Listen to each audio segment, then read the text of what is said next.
नमस्ते। Welcome to आयर ज्योति। आज हम बात करेंगे साढ़े साथी की। तो सबसे पहले जानते हैं कि साढ़े साथी होता क्या है। आपकी कुंडली में चंद्रमा जिस राशि में स्थित होते हैं उसे आपकी जन्म राशि कहा जाता है। लेकिन जब वर्तमान के शनि जो इस समय गोचर कर रहे हैं वो आपकी जन्म राशि के आसपास आ जाते हैं, इसे साढ़े साथी कहा जाता है। शनिदेव जो कि एक राशि में 2.5 वर्ष रहते हैं, तो जब आपके जन्म चंद्रमा की राशि से एक राशि पीछे उस राशि पर और उस राशि के आगे आ जाएं, तो इन ढाई वर्ष के 3 पीरियड को हम साढ़े साथी कहते हैं कुल मिला के। इसीलिए इसे 7.5 वर्ष को साढ़े साथी कहा जाता है। इसे इस तरीके से एक एग्जांपल से समझ लेते हैं कि अगर मान लीजिए वर्तमान में शनि कुंभ राशि में है और अगर आपका 5वें घर में मीन राशि में चंद्रमा स्थित है, तो इस समय शनि आपके 4थे घर में गोचर कर रहे हैं। तो ये 2.5 वर्ष इस समय जो कुंभ राशि में है, फिर 2.5 वर्ष मीन में रहेंगे और 2.5 वर्ष जो कि मेष राशि में आएंगे। ये 7.5 साल का पीरियड आपके लिए साढ़े साथी कहलाएगा। अब चंद्रमा जो कि हमारे मन का कारक है और बहुत ही एक फास्ट मूविंग प्लैनेट है। चंद्रमा अपनी राशि 2 से 2.5 दिन में बदलते हैं और बहुत ही एक सेंसिटिव प्लैनेट है, क्योंकि ये जल तत्व के ग्रह हैं। आपकी फीलिंग्स को गवर्न करते हैं, आपकी मेंटल फैकल्टी को गवर्न करते हैं। और शनि जो कि 2.5 वर्ष में एक राशि बदलते हैं, बहुत एक हैवी और डेंस बॉडी है, अंधकार के कारक हैं। सोलर सिस्टम में सन से सबसे दूर ज्योतिष में शनिदेव रहते हैं। और शनिदेव की अगर आप कहानी भी पढ़ेंगे तो उन्होंने अकेले काफ़ी अपने जीवन में बहुत कम रिसोर्सेज के साथ स्ट्रगल किया है। तो इसलिए ऐसे में आपके मन पर एक दबाव पड़ने लगता है। आपको कई बार डल और डिप्रेसिंग सा फील होता है। जहाँ पर आप 2.5 वर्ष के पीरियड में जहाँ पर आपका मून एक विचार से दूसरे विचार चेंज करता है जितनी जल्दी, शनि का एक राशि में 2.5 वर्ष का रहना जब आपके मून के ऊपर होते हैं तो आपको एक ही विचार के ऊपर मंथन कराते रहते हैं, आपको सोचने पर मजबूर करते हैं।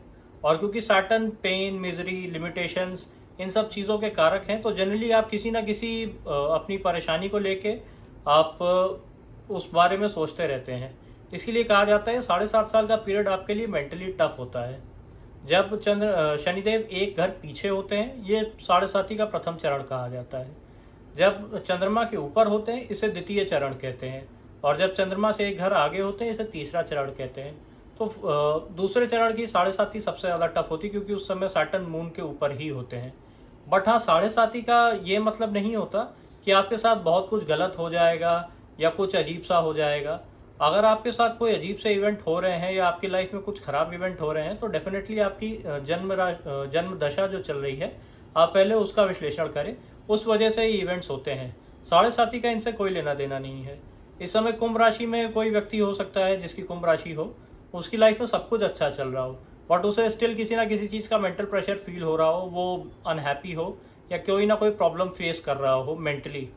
तो साढ़े साथी का ये मतलब नहीं होता कि आपकी लाइफ में कुछ ख़राब हो जाएगा, क्योंकि कई बार लोगों को ऐसा डरा दिया जाता है कि साढ़े साथी आ गई है तो अब ज़रूर कुछ ख़राब होगा। ऐसा बिल्कुल भी नहीं है।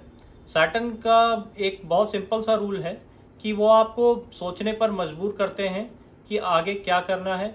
हमें अपनी रिसोर्सेज, क्योंकि मून हमारे रिसोर्सेज का कारक है, हमें रिसोर्सेज किस तरीके से एम्प्लॉय करनी है, आगे किस तरीके से अपना प्लान ऑफ एक्शन रखना है, इस पर आपको सोचने के लिए मजबूर करते हैं। और आप कई बार सोचेंगे तो आपको थोड़ा वरीसम भी लगने लगता है कि क्या ये चीज़ें इस तरीके से होंगी या नहीं। इसीलिए ये थोड़ा सा टफ फेज़ होता है। अब इसमें से भी किन लोगों के लिए साढ़े साथी ज़्यादा खराब होती है वो जान लेते हैं।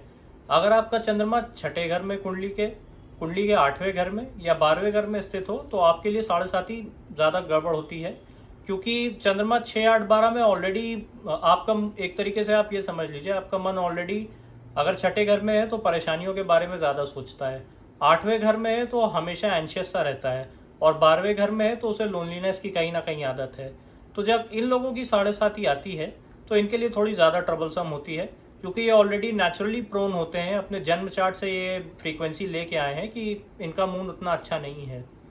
या फिर चंद्रमा का डिस्पोजिटर अगर इन घरों में बैठा हो, डिस्पोजिटर हमने पीछे भी बताया था कि जैसे अगर हम मान लें इस समय किसी का चंद्रमा मीन राशि में है 4थे घर में, लेकिन बृहस्पति अगर छठे घर में है या 8वें घर में है या 12वें घर में है, तो उस चंद्रमा को अपने राशि से 6, 8, 12 की एनर्जी सप्लाई मिल रही है, तो अभी भी उससे साढ़े साथी का इफेक्ट थोड़ा ज़्यादा होगा। इसके अगर ऑपोजिट देखें, अगर मान लीजिए आपका चंद्रमा मीन राशि में है और बृहस्पति भी वहीं पर बैठे हैं, जो कि बृहस्पति के उच्च का घर होता है, चौथा घर। तो आपको साढ़े साती इतना इम्पैक्ट नहीं करेगी। आपको डेफिनेटली सोचने पर मजबूर करेगी, आपको सर पे थोड़ा भारीपन, थोड़ा सा उलझन ज़रूर फील होगा, लेकिन ये उतना डिप्रेसिंग टाइम नहीं होगा जितना बाकी लोगों के लिए हो सकता है जिनका 6, 8, 12 में हो चंद्रमा। इसीलिए साढ़े साती से एग्जैक्टली कोई घबराने वाली बात नहीं होती है जितना कि डराया जाता है।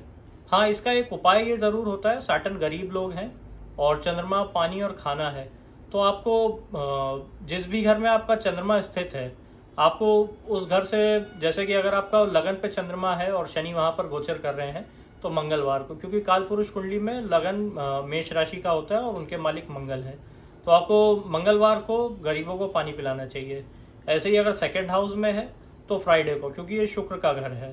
थर्ड हाउस है तो बुधवार को, फोर्थ हाउस है तो सोमवार को, फिफ्थ हाउस है तो रविवार को, क्योंकि सूर्यदेव का कालपुरुष कुंडली में घर है। अगर छठे घर में है तो अगेन बुधवार को, और यहाँ पर अगर है तो सर्वेंट्स को खासकर, क्योंकि छठे घर हमारे सर्वेंट्स को भी शो करते हैं या हमारे एम्प्लॉयज़ को दिखाते हैं।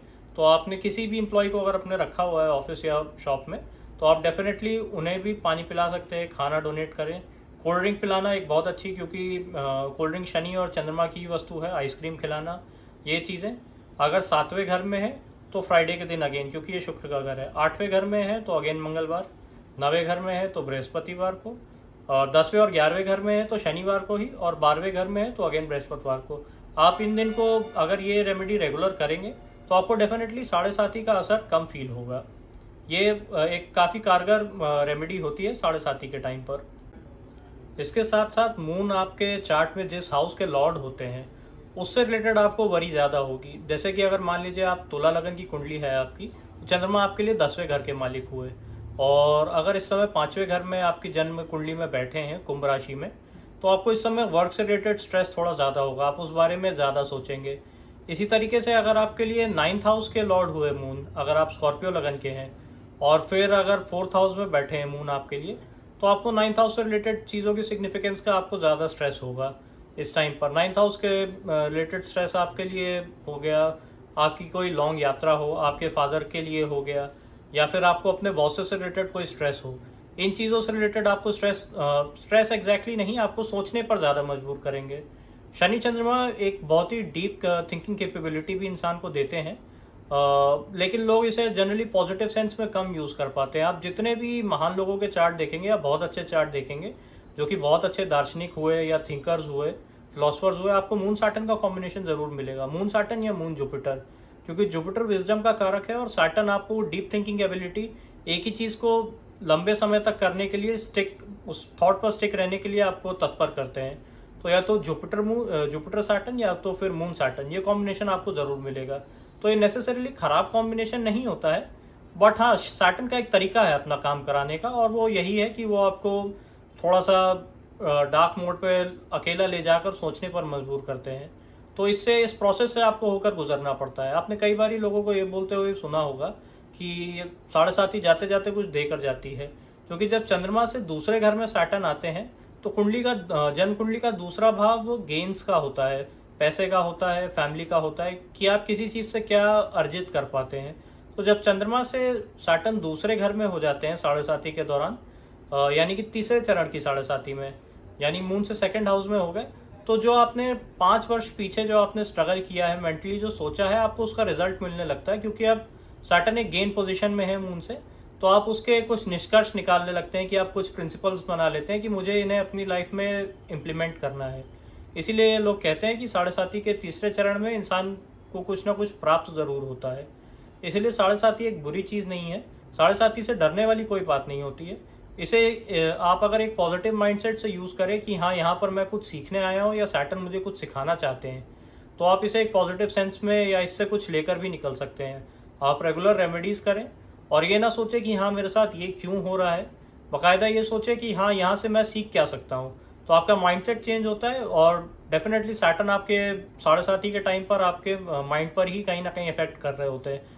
तो आप यहाँ से कुछ ना कुछ सीख कर भी निकल सकते हैं। ये इतना ख़राब नहीं होता जितना कि लोग डरा देते हैं।